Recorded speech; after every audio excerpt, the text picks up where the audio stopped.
Hello, art students. Today we're going to be starting a reflective symmetry insect drawing, and we're going to be using metallic ink to embellish it. So this is an example of a finished one, and we're going to break this up into 2 class periods. So I'm going to walk you through your drawing steps for today, and then tomorrow you'll see the video of how to get to this point. So at your table, you should have a little cheat sheet of the insects to choose from. There's 9 different pages. So these are going to be stacked up on the table by the bulletin board. So I'm asking you just to have an idea of what you think you'd like to do before you go over there, so that you're not browsing, while you're standing there and people are waiting on you. So there's 9 different insects. You need to choose 2. So your goal today is to do 2 different insects. Some of them are going landscape, or if you hold the paper like that, obviously be portrait like that. Some of them are more oriented that way. So either one, whatever strikes your fancy is fine. So choose 2 of these pieces of paper so that you can do 2 different drawings, and then you'll choose one that's going to end up being the one that you transfer and do the ink with. So I'm going to give you some hints here on how to get started on these. I think I'll just do this one on top. Okay, so we have another grid down here, just like we've done in the past, and this is gonna help you to kind of place everything correctly. So on this project, a big thing that we want to focus on is the reflective symmetry. So making sure that what we draw on one side, we draw on the other. And that can be quite challenging. So when I get started on something like this, I look for shapes that I know I can do. So I'm looking for things like right here, this central shape, it's kind of an oval, and it hits right at that crosshair where these lines intersect. So for me, that's a really good place to start. So whenever you're doing grid drawings, things like that, look for places where the shapes intersect with the grid lines. And you want to start with very light sketching lines, because you want to be able to go back and erase. That's one of the things we do as artists, is go back and revise. So as I go through here, I'm just going to be sketching in these light shapes, and that way when I go to erase it, I'm not spending 20 minutes trying to get the shapes back off the paper.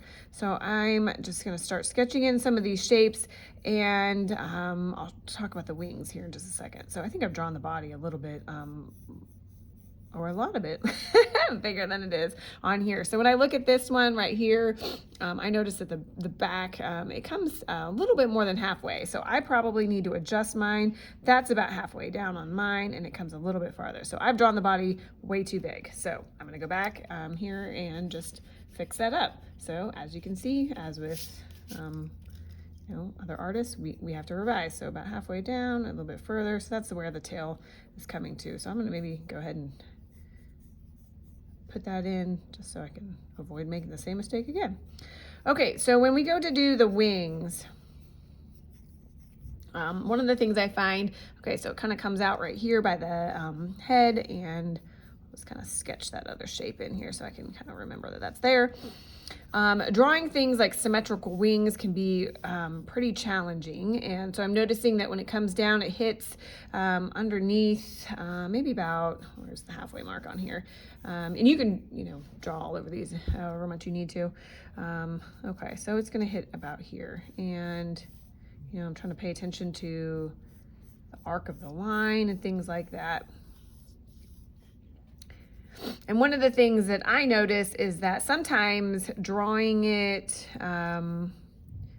the other way, kind of reversing that motion, is a little bit of a challenge for me. So sometimes what I do, I'm just trying to get this basic shape here, and I'll come back and refine that a little bit, is actually turn the paper upside down rather than trying to draw kind of the reverse, trying to go this way, because my hand is kind of covering up what I'm doing because I'm right-handed.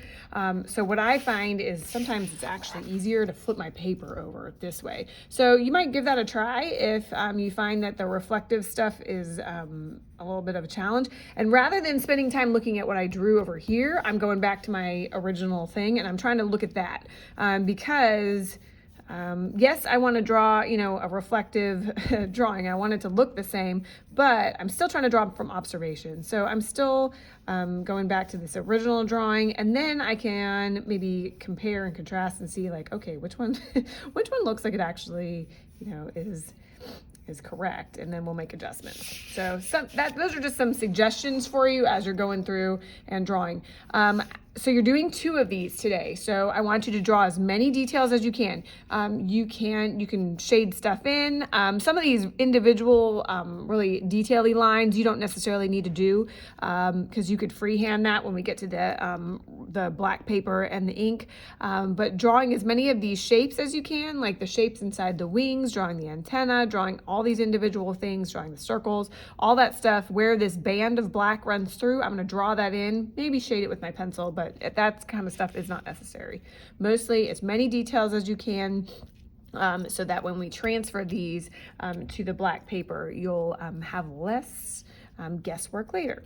Okay, so 2 of these drawings, you make sure you put your name on them. You are going to turn these in at the end of the project. So by the end of class today, you should have 2 different insect drawings. They should be as close to the original as you can get, and you should have your name on both of them. Keep them in your cubby. Do not turn them in yet. You're going to turn them in tomorrow after you get your insect finished at this point, okay?